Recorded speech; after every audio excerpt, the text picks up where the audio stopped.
नमस्कार, RB news में स्वागत है आपका और मैं हूं आपके साथ शमा प्रवीण। नए अंदाज में आपके शहर, गांव और कस्बे की खबर पहुंचाएंगे हम। आप तक पहुंचकर आपकी आवाज़ उठाएंगे हम। आपके सरोकार से जुड़ी खबरें भी दिखाएंगे हम। सरकार तक आपकी बात पहुंचाएंगे हम। तो बिहार से जुड़ी छोटी से छोटी खबर जानने के लिए सब्सक्राइब करें आरबी न्यूज़ चैनल।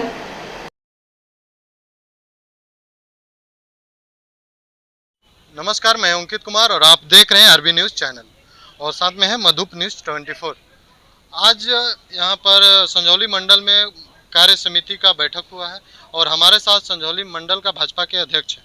हम इनसे बात करेंगे किन किन मुद्दों पे यहां बैठक हुई थी। सबसे पहले स्वागत हो सर हम लोग का चैनल। बहुत बहुत आपको भी हार्दिक स्वागत, अभिनंदन है। आज का बैठक का उद्देश्य क्या था? आज का बैठक बिहार प्रदेश भारतीय जनता पार्टी के निर्देश के आलोक में विस्तृत मंडल कार्य समिति बैठक का आयोजन किया गया है, जो कि सबसे पहले हमारे बिहार की राजधानी पटना में कृष्ण मेमोरियल हॉल में वहाँ उद्घाटन हुआ। उसके बाद में जिला में 7 तारीख को था और अब आज 13 तारीख को हम लोग संजौली में मंडल कार्य समिति की विस्तृत बैठक का आयोजन किए हैं। मंडल कार्य समिति का बैठक का मेन उद्देश्य है कि जो कार्यकर्ता हमारे पार्टी के लिए काम करते हैं, जो सरकार के द्वारा जनमानस में जो जनमानस के लाभ हेतु योजना चलाई जा रही है, उसके बारे में लोगों को जागरूक करना, उसके लाभ के बारे में बताना, ताकि लोगों को अधिक से अधिक लाभ मिल सके। और जो हमारे कार्यकर्ता उपेक्षित रह गए हैं, उनको भी धरातल पर ले आकर के और जानकारी देना कि ये लाभ मिल रहा है सरकार के द्वारा, आप लाभ लीजिए और पब्लिक को भी, जनता को भी दिलवाइए। हमारे साथ जो यहाँ का मुख्य अतिथि थे, जो जिला के महामंत्री हैं और विजय कुमार सिंह, हम उनसे भी बात करेंगे।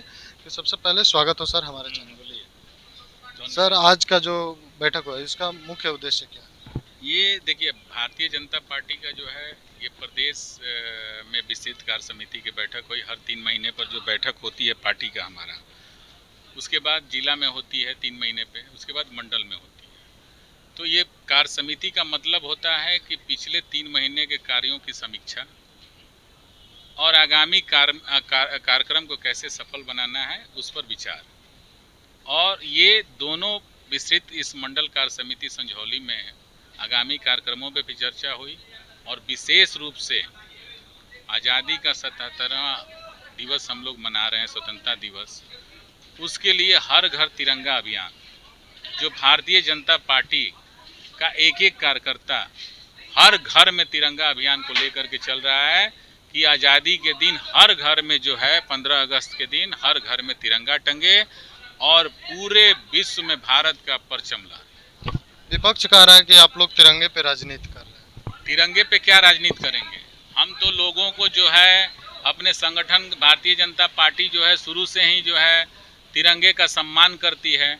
और तिरंगे का सम्मान करना अगर राजनीति है तो उनकी नज़र में राजनीति है, मेरी नज़र में कोई राजनीति नहीं है।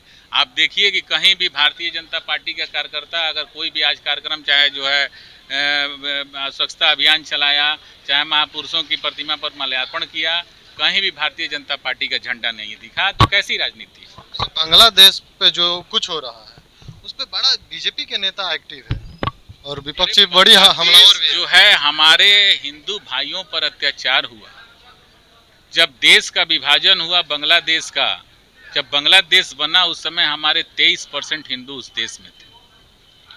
और तकलीफ और दुर्भाग्य है हमारा कि आज उस देश में केवल 8% हिंदू बचे हुए।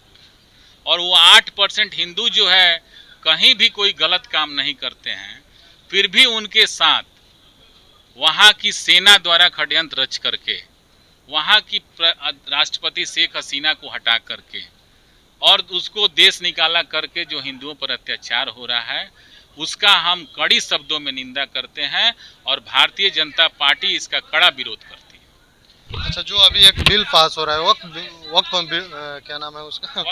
हाँ, वक्फ बोर्ड जो बिल है वो पास हो रहा है और संसद में हंगामा हो रहा है, तो ये वक्फ बोर्ड से बीजेपी को क्या लाभ है? वक्फ बोर्ड से बीजेपी को नहीं, आम जनता को लाभ।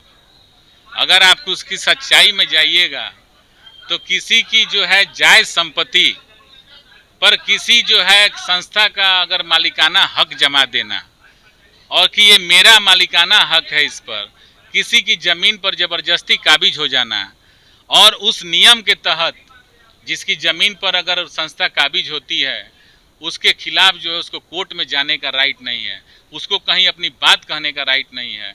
ये तो इस देश का इस आज़ादी में दुर्भाग्य होगा कि जो अपनी ज़मीन को दखल होते हुए देख रहा है और उसका ऑब्जेक्शन नहीं कर रहा है, उस नियम कानून में नहीं है, उसी नियम कानून को लेकर के हम उसको पास कराने के लिए लड़ाई लड़ रहे हैं संसद में। और ये बिल पास होगा और ये प्रधानमंत्री जी के नेतृत्व में भारत की जनता के प्रति आम विश्वास रखते हुए आप रखिए कि ये प्रधानमंत्री जी के नेतृत्व में ये बिल पास हो। बीजेपी पे एक और आरोप लग रहा था कि जब स्पेशल स्टेटस बिहार को मिला तो बीजेपी अपने सत्ता के लिए बांट रही है। जो भी बजट पास हुआ तो पैसे कोई बजट पास हुआ, कहाँ कोई बांट रही पहला व्यवहार कर रहे हैं। बिहार के साथ क्या 59,000 करोड़ का पैकेज मिला बिहार को, बिहार में 4-4 हाईवे मिले, तो इसमें कहाँ राजनीति हो रही है? अगर हम बिहार के विकास के लिए काम कर रहे हैं तो वो राजनीति कहाँ से हुई? बंगाल को नहीं मिला, बिहार को नहीं, बंगाल को मिला, बंगाल को भी जो मिलना था मिला, बिहार को नहीं मिल रहा था वो दिया गया। बिहार के लिए अभी सख्त जरूरत है। आप देखिए कि पूरा नॉर्थ बिहार बाढ़ में डूब जाता है, पूरा जो है कांग्रेस के जमाने का पुलिया बना हुआ ध्वस्त हो रहा है। तो अगर पैकेज नहीं मिलेगा तो फिर बिहार का विकास कैसे होगा? फिर हम बिहार के विकास में कैसे प्रधानमंत्री जी उसकी अनदेखी करेंगे?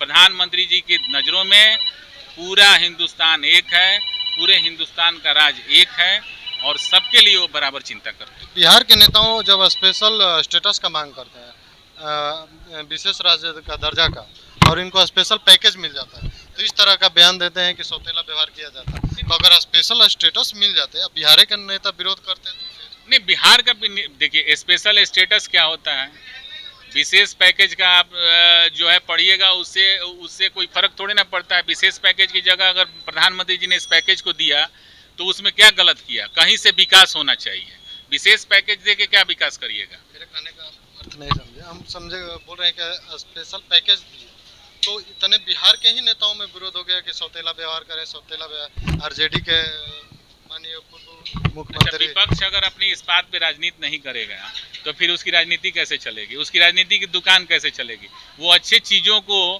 खामियां इसलिए निकालेगा, उसको तो श्रेय मिल नहीं रहा है। उसको तो श्रेय अगर उसने नौकरी के बदले जमीन लिया तो उसका श्रेय तो नहीं लेगा ना कि मैंने जमीन के बदले नौकरी दिया। लेकिन वो तो कहा है कि मैं नौकरी दे रहा हूँ, लेकिन नौकरी में सच्चाई कितनी है ये वो भी जानते हैं और ये बिहार की जनता भी जानती है।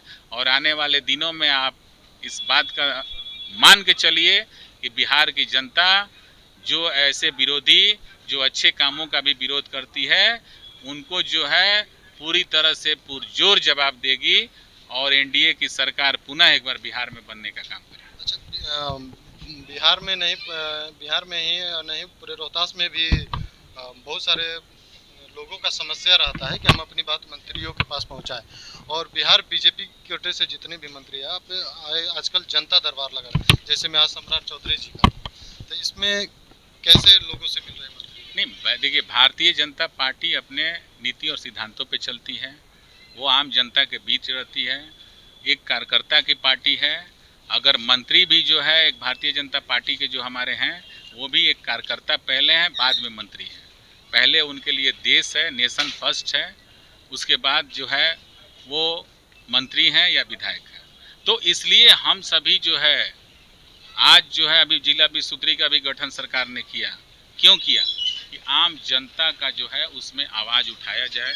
प्रभारी मंत्री के रूप में हमारे रोहतास जिला में जयंत राज चौधरी जी हैं, लेकिन वो भारतीय जनता पार्टी के नितिन नवीन जी जो है कैमूर और बक्सर से हैं, वो भी इस जिले को जो है अपना उसकी समस्या को जो है अपने कार्यकर्ताओं को सुन करके माननीय प्रभारी जी के नेतृत्व में सभी का काम होगा, सभी जनता और सभी कार्यकर्ताओं का काम। धन्यवाद सर। जैसा कि सुना मुख्य अतिथि जी को काफ़ी शालीनता से जवाब दिया और बताए कि जो कमियां हो रही है लोगों के बीच, जो मंत्री अपना जनता दरबार लगा रहे हैं वहाँ भी जा सकते हैं, और जो विस्तृति का गठन हुआ है जो क्रियान्वयन कहा जाता है आप उनमें भी जाके अपनी आवाज़ें बुलंद कर सकते हैं। ऐसी तमाम खबरों के लिए बने रहे हमारे साथ। धन्यवाद।